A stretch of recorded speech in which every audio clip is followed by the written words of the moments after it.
आज हमारा समाज कहाँ जा रहा है, इसका जीता जागता उदाहरण इस घटना से मिलता है।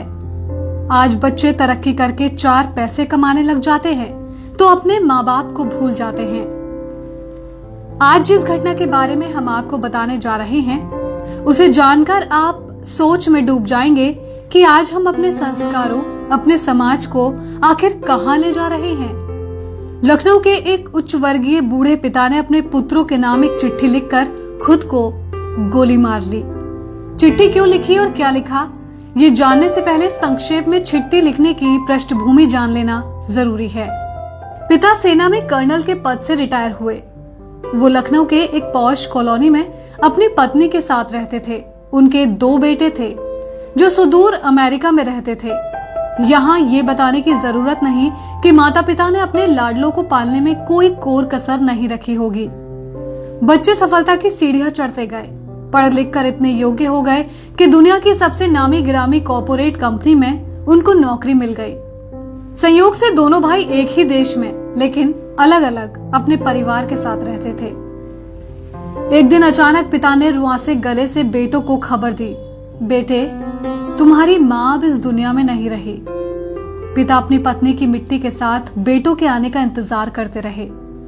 एक दिन बाद छोटा बेटा आया जिसका घर का नाम चिंटू था। पिता ने पूछा, चिंटू मुन्ना क्यों नहीं आया? मुन्ना यानी बड़ा बेटा।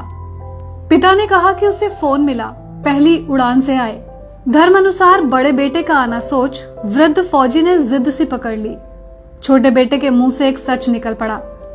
उसने पिता से कहा कि मुन्ना भैया ने कहा है कि माँ की मौत में तुम चले जाओ, पिताजी मरेंगे तो मैं चला जाऊंगा। कर्नल साहब कमरे के अंदर गए, खुद को कई बार संभाला, फिर उन्होंने चंद पंक्तियों का एक पत्र लिखा जो इस प्रकार था।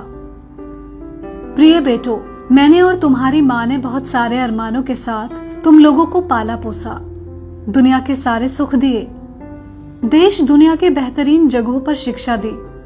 जब तुम्हारी माँ अंतिम सांस ले रही थी तो मैं उसके पास था। वो मरते समय तुम दोनों का चेहरा एक बार देखना चाहती थी।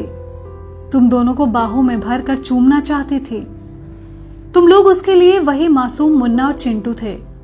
उसकी मौत के बाद उसकी लाश के पास तुम लोगों का इंतजार करने के लिए मैं था।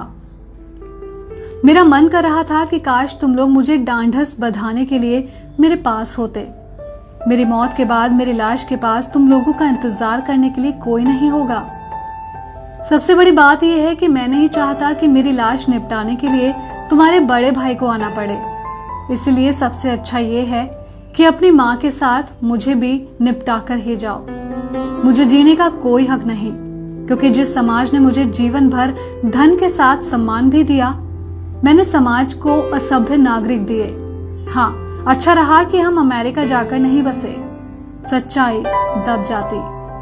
मेरी अंतिम इच्छा है कि मेरे मेडल तथा फोटो बटालियन को लौटाए जाए तथा घर का पैसा नौकरों में बांट दिया जाए। जमा पूंजी आधी वृद्ध सेवा आश्रम को दे दी जाए। कर्नल साहब ने कमरे में ठाई से गोली मार ली। इस घटना की खबर हमने नेशनल क्राइम इन्वेस्टिगेशन ब्यूरो के आधिकारिक फेसबुक पेज से ली है। ये खबर सुनकर यकीनन आप सोचने पर मजबूर हो जाएंगे कि हम अपने समाज को आखिर कहां लेकर जा रहे हैं। Latest news update